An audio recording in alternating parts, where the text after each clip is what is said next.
Assalamualaikum. Waalaikumsalam. Perkenalkan, nama kakak yaitu Marisa Yolanda Agustin. Di sini alamat kakak yaitu di Jalan KGS Hasan Pasar Ujung di belakang SD 09. Ada yang tahu? Tidak. Di sini kakak akan membahas yaitu menceritakan mengenai kisah Nabi Idris alaihissalam. Di sini adik-adik ada yang sudah pernah mendengar mengenai kisah Nabi Idris alaihissalam? Ada yang pernah, ada yang belum ya? Baiklah, kisah Nabi Idris alaihissalam. Ada yang tahu apa itu Nabi Idris alaihissalam? Tidak. Kisah Nabi Idris alaihissalam yaitu singa yang berarti singa dari segala singa.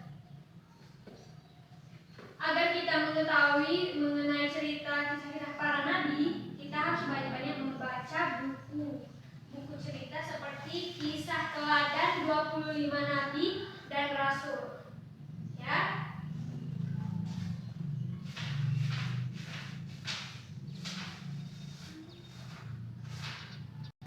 Oke, baik. Di sini kita akan menceritakan kisah Nabi Idris alaihissalam.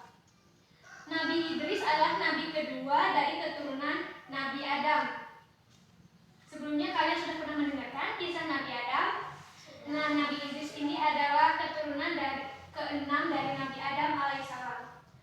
Nabi Idris lahir di Babilonia, kota yang sangat jauh ya, Babilonia. Sedangkan ayahnya bernama Yarib bin Mihlail bin Kinan bin Anusi bin Adam. Ya. Pada saat itu di kalangan bangsa Ibrani, Nabi Idris dikenal dengan nama Hunuk. Yaitu dikenal dengan nama Hunuk. Nabi Idris adalah ayah dari kakek Nabi Nuh alaihissalam. Pada saat itu, Nabi Idris menerima wahyu dari Allah Subhanahu wa taala melalui malaikat Jibril.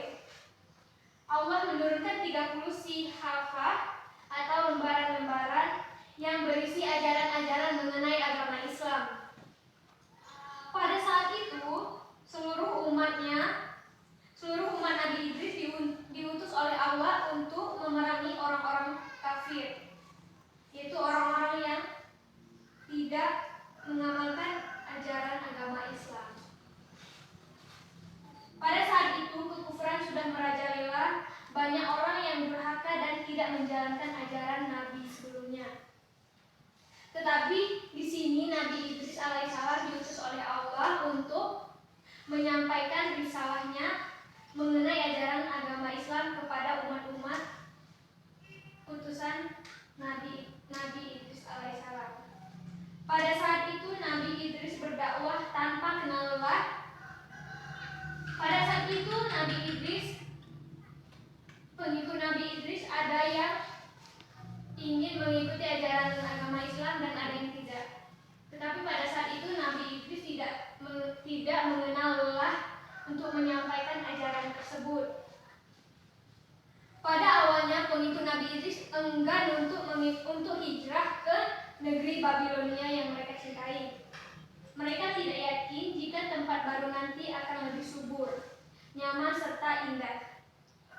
Nabi Idris menjelaskan kepada pengikutnya bahwa jika niat meninggalkan negeri makmur ini adalah ikhlas karena Allah Ta'ala. Mereka berangkat menuju Mesir. Setelah mereka berangkat menuju Mesir, beliau dan pengikutnya mulai menata kehidupan di Mesir. Mereka menyeru manusia agar beriman kepada Allah Subhanahu wa Ta'ala. Pada saat itu satu persatu orang-orang pengikut serunya, jumlah mereka mencapai 77 orang. Nah, di sini dari 77 orang ini mereka dididik secara khusus dan selanjutnya jumlah pengikutnya semakin bertambah. Artinya di sini jumlah pengikut Nabi Idris alaihissalam semakin bertambah. Pada saat itu kerasulannya membawa perubahan yang sangat berarti bagi peradaban.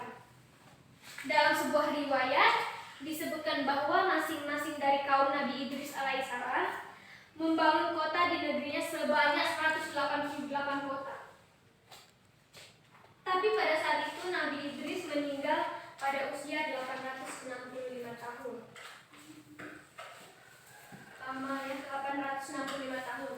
Nah, jadi di sini hikmah yang dapat kita ambil dari kisah